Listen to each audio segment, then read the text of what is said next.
All problems on Airbnb fall into one of three areas: your search rank, your reviews, or your pricing. Possibly more than one, hopefully not all three. Today we're going to be talking about how to increase your search rank with 14 hacks that will specifically increase the occupancy in your Airbnb calendar. I have a personal guarantee for you. Every single one of these hacks that you implement on your calendar, you will see a direct increase in your occupancy. There's a concept I have labeled 1 of 100. You're an Airbnb host, and I am an Airbnb host. We have 100 decisions in front of us. Whoever makes more correct decisions of those 100 is going to be more successful. Today, I'm going to give you 14 of those decisions. If you're wondering how you can track your changes to occupancy, you have two options. One is to use Airbnb Insights dashboard, and the other is a tool called IntelliHost, which I'll put a link in the description. I have a tutorial video on that tool. This video is all about how do you increase your demand. Throwing the economic concept aside, I call it increasing your pool of FPGs. That means that if there's 100 FPGs searching, I want to be available to as many of those FPGs as possible. That means if there is 100 FPGs searching for a particular date, a super restrictive listing with a small pool is going to be available maybe to 5 or 10%. The host who's available to the biggest pool of FPGs might be available to 80, 90, or even 100%. Did you know that Airbnb highlights only a very few amenities in your market, and each market Airbnb highlights different amenities? Go to your market. I'm going to show you an example right now. We'll go to where the Belmonte Penthouse is in Medellin. And if you do a search as a guest, click filters here. Airbnb is going to show you what most guests are looking for in your market. So make sure in the back end that you have selected that. For example, the last Airbnb I just bought, they have a full kitchen, but the property manager didn't select kitchen. So any guest searching for kitchen, they've selected this amenity, that listing would never show up. That is a huge increase in occupancy for a click of a button. We already know Instant Book increases your search rank, which increases your occupancy. Self-check-in is kind of a hidden one. Do you have that selected? Airbnb is always adding amenities, so go into your Airbnbs right now and make sure that you have selected every amenity that you have. But there's some other ones I want to show you. Scroll down, there's even a few more amenities. We've got another dozen or so amenities here. Every single one of these, if you have them, should be selected and focus on popular. These are the most popular amenities in this market. I'll specifically call out king bed. If you have a 2, 3, or 4, whatever bedroom Airbnb, all you need is one king bed to select king bed. All you need is AC in the common rooms or in the bedrooms to select AC. This setting is hidden in your listing. I'm going to show you how to edit that right now. In my opinion, a guest without a profile photo doesn't really matter, so I'm going to turn that off. Why am I doing this? Because I want to increase the pool of FPGs that could book my listing. This could be a new guest profile who hasn't added a profile photo. It could be an elderly new guest who isn't computer savvy and hasn't added a profile photo. I still want these guests to be able to send an inquiry to me. A wishlist save is when a guest interacts with your Airbnb listing. This is a positive indicator to the Airbnb algorithm, which essentially ranks you in search here. So the guest could save you to their wish list on this page. That's what this heart is here. Or they can click into the listing and save you. That's a good signal for Airbnb. In fact, it's the only thing that Airbnb has said, hey, listings with more wishlist saves rank higher in our search results. You can purchase wishlist saves from me via a contest where I guarantee you a minimum number of wishlist saves. And for the next 24 hours, I am going to give 3 commenters 100 free wishlist saves. Just let me know you want them in the comments, and I'll indicate the winner by responding to that particular comment. Let me show you where making your property available to both infants and children is. Airbnb has recently moved this feature, so you're going to have to scroll down. That's going to be in guest safety, and then the top one here, safety considerations. It's a little bit confusing, so if your space is available to children 2 to 12, click check, okay? Same with here. It's phrased a little strange, not a good fit for children 2 to 12. Now, if you are going to rent to infants specifically, be sure to add a pack and play.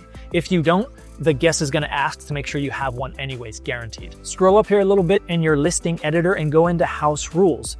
You can make yourself event-friendly by clicking this button next to Events Allowed. Now, Airbnb obviously doesn't specify what does it actually mean to be an event. That's a little bit confusing. I agree with you. So you're going to want to specify in the additional rules here anything that is relevant to that specific house rule. Remaining on this page here, commercial photography and filming allowed. Why not? I don't see a problem with that. So I'm going to select yes. Smoking, vaping, and e-cigarettes allowed. Now I have selected no in that, and the only reason why is because that hasn't been historically a search filter. But let's go back into my market where this listing is. Let's do the filters and see if smoking is here. Smoking allowed. Okay, so if my goal is to increase my pool of FPGs, I am going to change this setting to say yes, smoking and vaping is allowed. Now, again, this doesn't necessarily mean that I allow it on the bed in the house. There can still be specific areas, including out on the patio or the balcony with the door and the windows closed. And I will specify that in the additional rules. Now I have this selected on other listings, and very, very occasionally, I will admit that the guest will smoke in the house. But even if I have smoking selected off, sometimes guests smoke in the house anyway. So in either case, you can't totally insulate yourself from these type of guests that we want to avoid. Now, how easy is this? We're literally just clicking buttons and we're increasing our occupancy. This is a good time where I want to highlight my flexibility concept. Some of you may be thinking, I'm absolutely not interested in anyone smoking inside of my house. That's fine. But let me present to you the flexibility concept. And that says that we have a bunch of options available to us, and we can make our listing more restrictive or less restrictive depending on our occupancy. So if we are in slow season, we might to make our listing a little bit less restrictive to increase our pool of FPGs. One of the ways we make our listing less restrictive is by saying, okay, you can smoke. Okay, you can have events or parties or photography, reducing minimum nights, making your cancellation policy more flexible.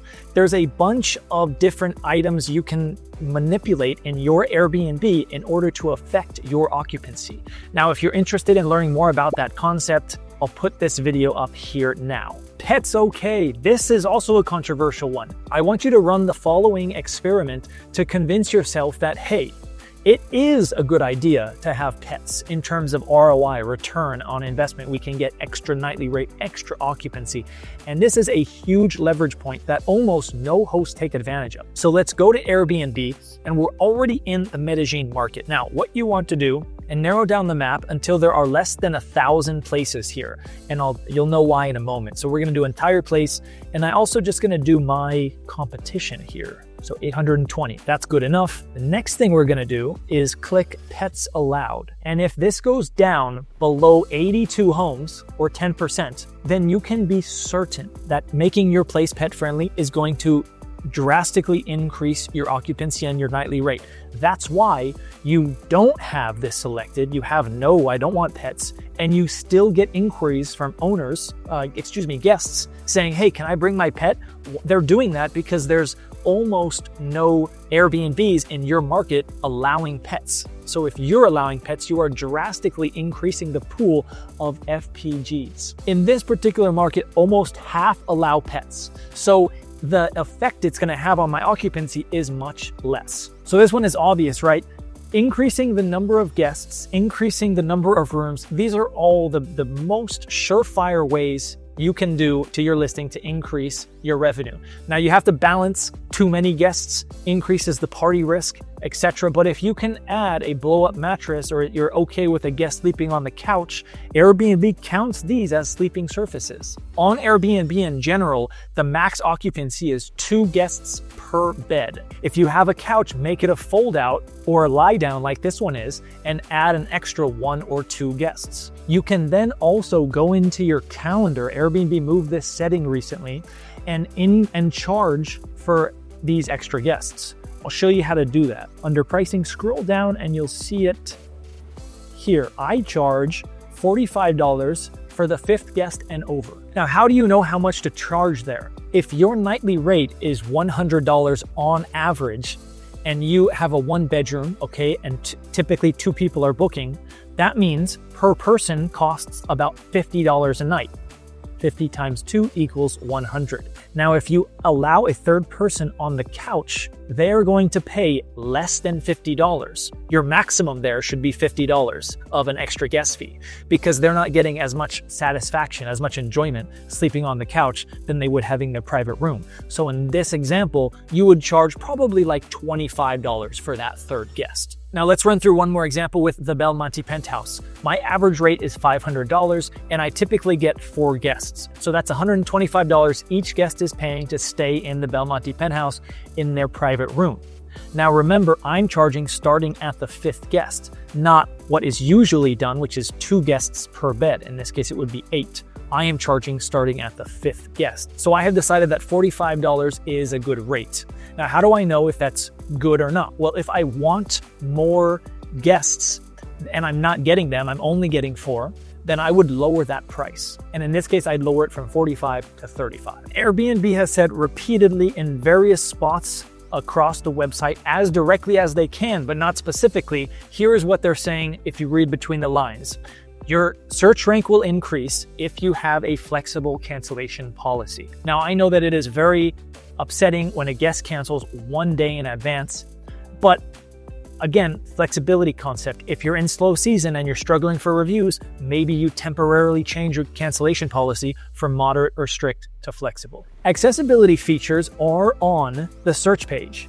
Quite drastically, there's a lot of options. Now, I have never, I don't think, had a handicapped individual stay in one of my Airbnbs. So I don't think this filter is used at all or very rarely. But nevertheless, to be a complete host, I'm going to show you where this is in your listing and how you can fill it out.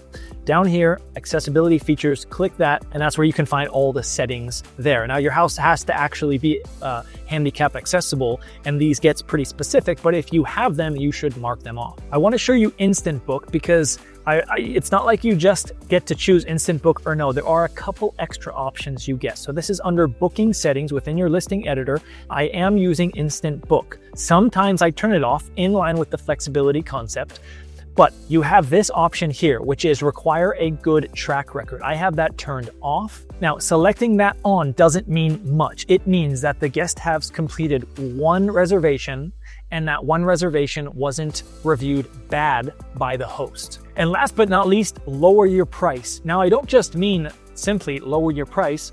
I mean, look at the demand of your days. Are all of your weekends booked up and none of your weekdays are booked up?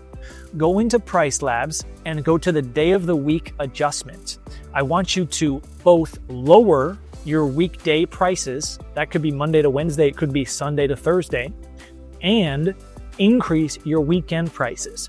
Plus 5% on the weekends, negative 5% on the weekdays. When you are experiencing difficulty with your Airbnb, I want you to go through these 3 questions. Number 1, is my online listing optimized with Optimize My Airbnb strategies? That is the title, the text, and the photos. If that is true, then move on to number 2. How is my hosting? Am I at a 4.9 or above? Okay, if I am, then the last question is, do I need to adjust my pricing? And the answer would be yes in this case. If you have an optimized listing, your reviews are great, and you still don't have a full calendar, it is your pricing. Lucky for you, I have a whole playlist dedicated to this, and I'm adding new videos almost weekly on pricing. So be sure to subscribe and check out IntelliHost if you're curious about your conversion rate and views and all that good stuff.